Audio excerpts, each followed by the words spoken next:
वंदे मातरम। आज बड़ा दुस्साहस भरा कार्य मैं करने जा रहा हूं।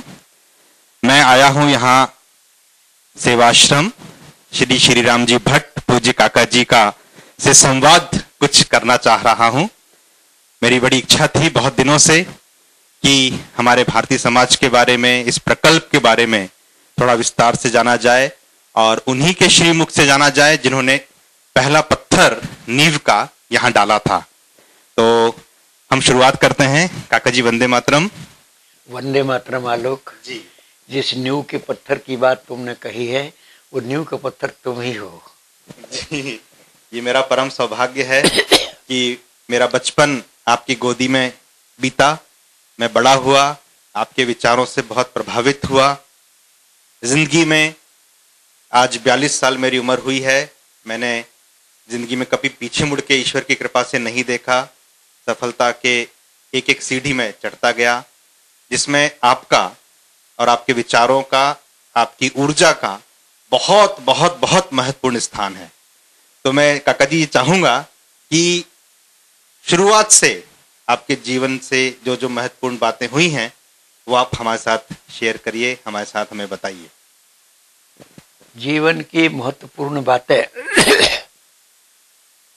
मैं क्या बातें बताऊं। इस मंदिर और भारतीय समाज की बात बतला देता हूं। मैं जब यहाँ पर भारत हवेली टिकल्स में नौकरी करने के लिए आया, विद्यार्थियों का मुझे साथ मिला। मेरे मन में कुछ विचार उमड़ रहे थे श्रीमद् भगवद गीता को लेकर। स्वामी चिन्मयानंद जी का भाषण जब से मैंने सुना था तब से मेरे मन में आया था इस गीता का अंकुर इन बच्चों की धरती पर क्यों ना उगाऊं। तो वहां शुरू किया ये प्रयोग विक्रम उच्चतर माध्यमिक विद्यालय में। मैंने पहले सोचा इन बच्चों के माता पिता से भी सहमति ले लो। उनकी मैंने मीटिंग्स लेना शुरू की हर इतवार को। कभी किसी इतवार को कोई आया, कोई नहीं आया। जो इस इतवार को आए वो अगले इतवार को नहीं आए। 2 साल तक मैं उनसे परामर्श करने के लिए तरसता रहा और उनको इकट्ठा ना कर सका। 6-7 से ज्यादा लोग इकट्ठे हुए ही नहीं। तब मैंने सोचा क्या करूं, और विद्यालय में मैंने वो गीता पाठ शुरू कर दिया। कुछ जो लोग श्री भगवद गीता को नहीं चाहते थे, समाज में अनेक तरह के लोग होते हैं, उन्होंने मेरी शिकायत की कि ये यहाँ ठीक काम नहीं कर रहा है, सांप्रदायिकता फैला रहा है। तो मैंने वो बंद कर दिया। और यहाँ एक वीरान जगह पड़ी थी, वीरान थी, जिसमें गोखरू के बड़े बड़े पेड़ लगे थे, पौधे, और सांप बहुत निकलते थे। तो वहाँ एक छोटी सी झोपड़ी बनाई, बिना भारत हैवी इलेक्ट्रिकल्स कंपनी की अनुमति से बना ली। 4-6 बल्लियां गाड़ी, ऊपर एक किसी ने फटा हुआ त्रिपाल दे दिया, वो उड़ा दिया, और वो बच्चे वहां पर बिठालता था। पर अच्छे घरों के, पढ़े लिखे घरों के, जनरल मैनेजर, इंजीनियर्स के बच्चे वहां नहीं आते थे। तो बच्चे कहाँ से आए? तो पास के अन्ना नगर की तामिल बस्ती के झुग्गी झोपड़ी के बच्चों को मैंने एकत्र करना शुरू किया। वो आए और इनको भगवद गीता का 12वें अध्याय का पाठ पढ़ाना शुरू कर दिया। थोड़े दिन के बाद में उनके मधुर कंठों से समवेत स्वर में वे स्वयं गीता कहने लगे।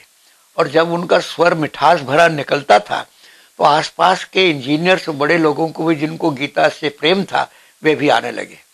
और ये इतवार को ये नियमित कार्यक्रम शुरू हो गया।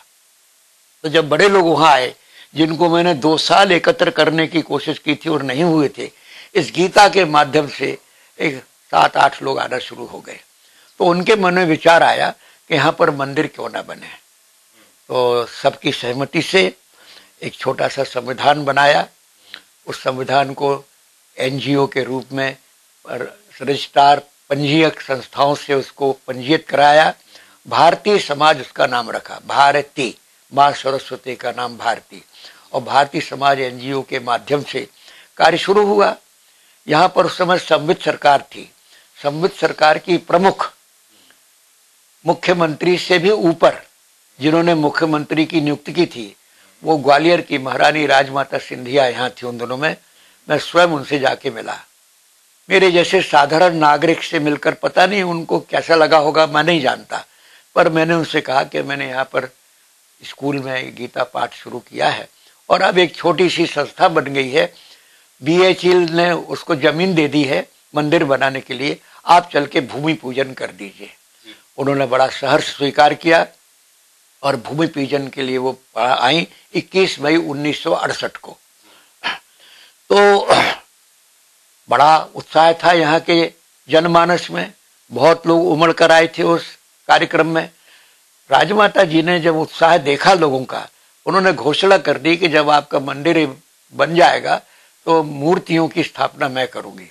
तब तो और जोश लोगों को आया, खूब तालियां बजाई लोगों ने। और फिर ईश्वर की कृपा से हम लोग आगे ही बढ़ते गए, धन संग्रह होता गया। धन संग्रह कोई एक व्यक्ति ने नहीं किया।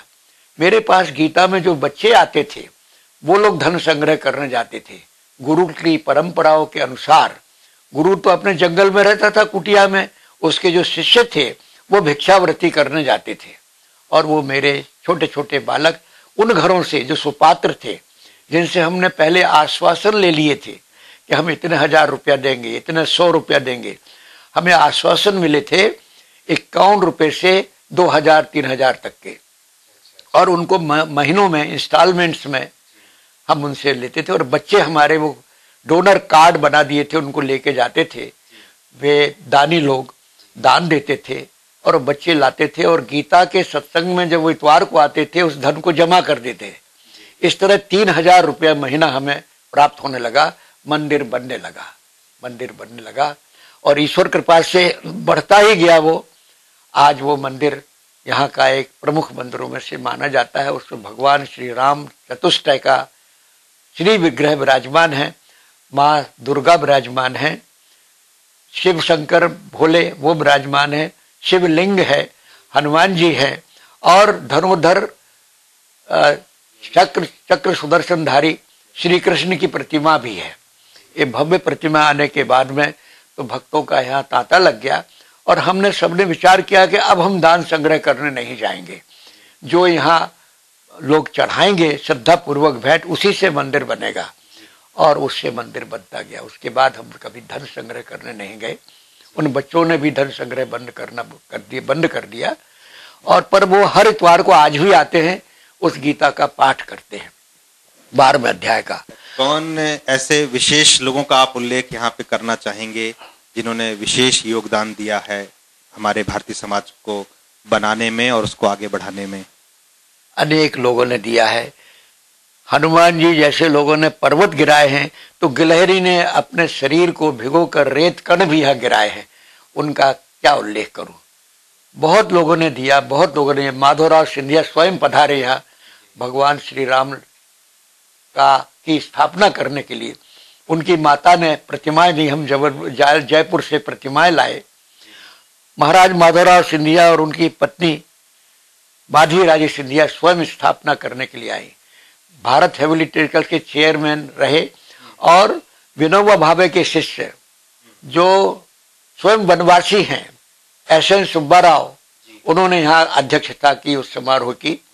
इस तरह से बड़े अनेक लोगों ने सहयोग दिया। कितने लोगों गिनाऊं मैं, तो मैं सबसे ज्यादा महत्व गिलहरी को देता हूं, उन बच्चों को देता हूं जो घर घर जाकर के और धन लेकर आते थे।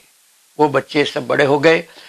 आलोक आपके पिताजी भी जाते थे, स्वर्गीय श्री विष्णु गुप्ता, वो भी जाया करते थे एक डोनर कार्ड लेकर के। उनने भी बहुत पैसा इकट्ठा किया, बहुत पैसा। फैक्ट्री में मजदूरों से उनके तनख्वाह के दिन 2-2 रुपया लोग देते थे, वो पैसा आया तो सबका सहयोग किया। समुद्र मंथन में जहां देवता लगे वहां ऐसे लोग भी लगे जो देवता नहीं थे। हमने उनको हटाया नहीं, जैसे थे वैसे थे, उनका धर्म ने स्वीकार किया। गंगा में शुद्ध जल भी आया हिमालय से पिघल करके, और नदी नालों का गंदा जल भी गंगा में आया। तो भारतीय समाज की है गंगा में अनेक लोगों का सहयोग मिला, अच्छे बुरे सभी लोगों।